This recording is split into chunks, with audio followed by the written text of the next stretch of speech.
Gulbenes novadā aizvadīts jauns un nebijis kultūras notikums. Skatītāji pirmo reizi piedzīvoja teatralizētu ceļojumu ar autobusu.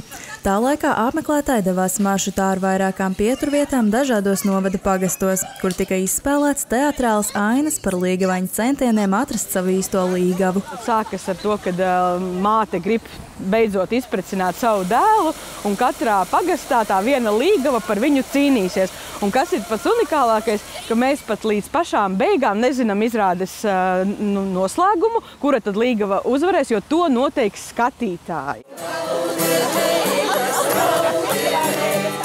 Kad būs izvēlētā līgaviņa, tad arī būs gan kārza torte, gan šampanietis, gan pirmais valsis. Un mēs arī ļoti skaisti nobeigsim šodienu Litenes muižā, kur šo jauno pāri mēs liksim laivā un viņi pa pēdedzi aizplūdīs savā kopīgajā dzīvē.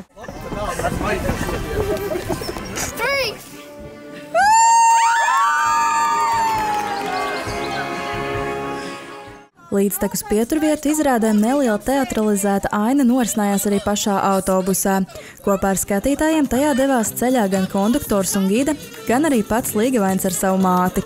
Pasākums pulcēja interesantus nevien no Gulbenes novada, bet arī no citām Latvijas pilsētām. Maršruts bija pārdomāts. Tas iekļauj gan zināmus, gan mazāk apmeklētus novada nostūrus. Līdz ar to vietējie iedzīvotāji varēja uz novadu paraudzīties no jauna, bet viesiem tā bija iespēja atklāt līdz šim neredzētas un neatklātas vietas. Jo tiešām te ir gan mūsu unikālā stāķu pietura, gan Galgauskas baznīca, ko daudzi nav redzējuši, zemnieku saimniecības, protams, arī mūsu pilis un tādas lietas, ko varbūt gribējās, lai cilvēki redz. Taču šī ideja, kas jau daudzus gadus tika lolota, beidzot guva īstenojumu, apvienojot 12 novada amatieru teātru kolektīvus kopīgā projektā. Un tad kaut kā brieda un kaut kā tomēr ar dažu kolēģu grūdienu izdomājām, ka šis būs tas gads. Jau gada sākumā viņu tā kā ielikām gada plānā, tad vairs nebija arī kur atkāpties. Un līdz ar to šeit arī visi sadodamies rokās un izveidojam projektu.